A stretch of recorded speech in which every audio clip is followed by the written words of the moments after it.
Tupsun tekemiseen tarvitset sakset, villalankaa, ompelulankaa, mutta tämän videon tupsun tekemiseen käytimme ainoastaan villalankaa. pyöreän muotin, Esimerkiksi purkin kannen tai kahvikupin. kynän, paperia ja pahvia. Valitse malliksi sen kokoinen muotti kuin haluat tupsusta tulevan ja piirrä muotin avulla paperille kiekko. Tämän jälkeen leikkaa kiekko paperista irti. Taittele kiekko mallin mukaan kolminkertaiseksi.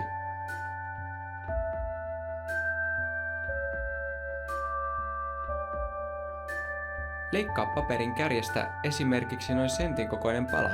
Mitä enemmän leikkaat, sitä tuuheampi tupsusta tulee, ja sitä kauemmin sen tekemiseen kuluu aikaa. Tämän jälkeen piirrä muotin avulla paperille 2 kiekkoa.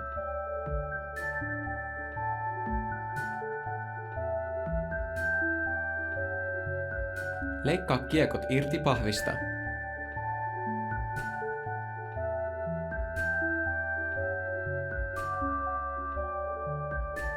Asettamalla paperikiekon pahvikiekkojen päälle voit piirtää näiden keskelle ympyrän. Leikkaa pahvikiekkojen keskelle reiät.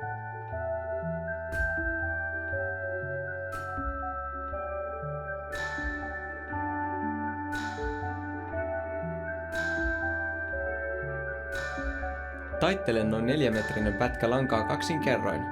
Aseta pahvikiekot päällekkäin ja laita langan päät niiden väliin.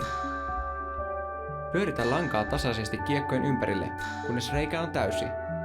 Halutessasi voit käyttää tässä apuna myös neulaa.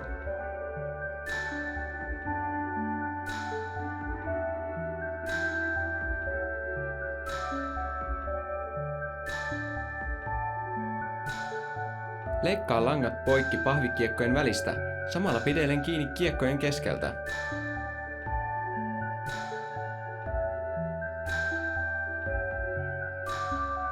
Leikkaa pätkä lankaa, jonka asetat pahvien väliin, ja teet tiukka umpisolmu.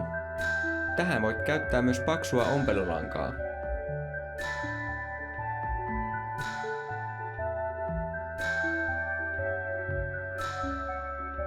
Leikkaa pahvit irti.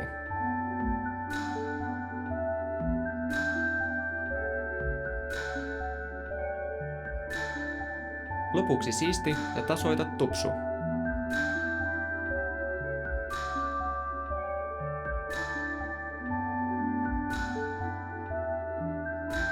Hurraa! Tupsusi on valmis!